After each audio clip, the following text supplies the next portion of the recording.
Good morning and welcome to a new episode of Mysteries and Hoaxes, a podcast where we talk about an interesting mystery and we speculate about it.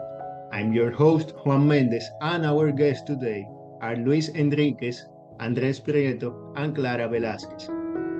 We'll be talking about one of the biggest mysteries of all time, the story of Jack the Ripper. This individual is known as a serial killer who went on a rampage in London during the fall of 1888, particularly the brutal killer of 5 prostitutes of Whitechapel. His identity and his modus operandi have always been questioned, even in these days. Because of the ambiguity, there are widely different theories about this topic, including blaming important people like the Prince Albert Victor and other celebrities. Let's begin with you, Luis.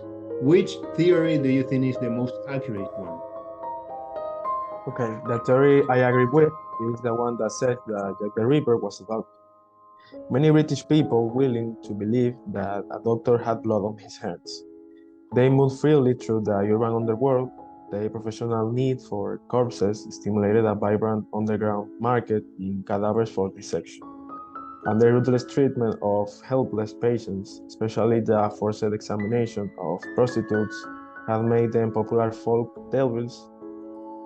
Doctors may enjoy a good reputation today, but in the 1880s, many Britons were all too receptive to accusations that the Reaper came from their ranks.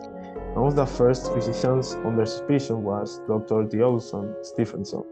He was believed to have contracted venereal disease from prostitutes and to be a satanist, giving him the perfect motive to remove the internal organs of his victims.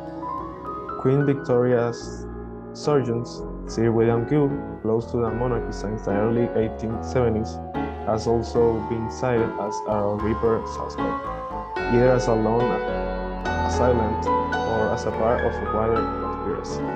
In the years since the Reaper case, the cases of Dr. Cyprian and Dr. Harold Shipman have culturally reinforced in the popular mind the narrative of the killer turned murderer. And that's a very interesting theory that could make sense if we consider the habits of that doctor and the work that the victims used to do. What do you think, Andres? Well, before saying my opinion, I would like to explain a bit of my theory. And as you said, some theories have put forth the idea that the killer was a member of the royal family or a person associated with them. I personally think that this theory must have been relevant and logical because it suggests that the royal family has the motive to cover the killer's identity. As a revelation of their involvement will have had significant political and social repercussions.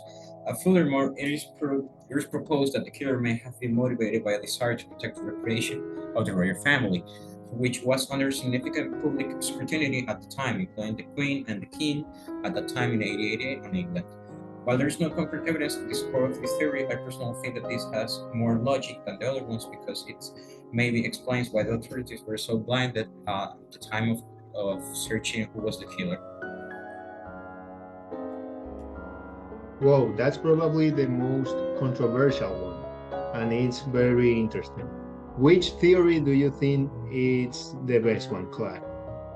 Well, it's impossible to separate the Jack the Ripper murders from the district in which they were committed. Whitechapel was remarkably small and overcrowded and submerged in poverty. It was a magnet for prostitutes driven to their profession by destitution, and, in popular fears at least, it provided the perfect backdrop for diabolical crimes committed by the desperate and dangerous, an underclass who could strike anyone from friendly close proximity. The theory that the killings were the work of a local man, a criminal with a good knowledge of the labyrinthine streets of Whitechapel, has long proved an attractive one, and modern crime mapping techniques suggest that the theory may have some merit. Local males generally featured prominently in the roll call of suspects, one of them such as Joseph Barnett, born and raised in Whitechapel. He was the boyfriend of the Ripper victim Mary Jane Kelly, whose mutilated body was found in her bed on November 19, 1885, and was supposedly unhappy that Kelly was a prostitute. It's been alleged that Barron killed other prostitutes as a means of warning off his girlfriend of the occupation, and when she failed to take the hint, murdered her too. This one actually could have been the one since there is a calculated motive. It should be noted, however, that this theory is very controversial and lacks concrete evidence just like the rest of theories. Wow, that's very intriguing. However, I think that despite of the fact that we have mentioned solid theories, we'll never know the real identity of Jack the Ripper. I would like to thank you guys for discussing this topic with me today. I would also like to thank our audience for watching us. Remember to keep following our weekly program in the description below. Thank you and see you all next week. Goodbye.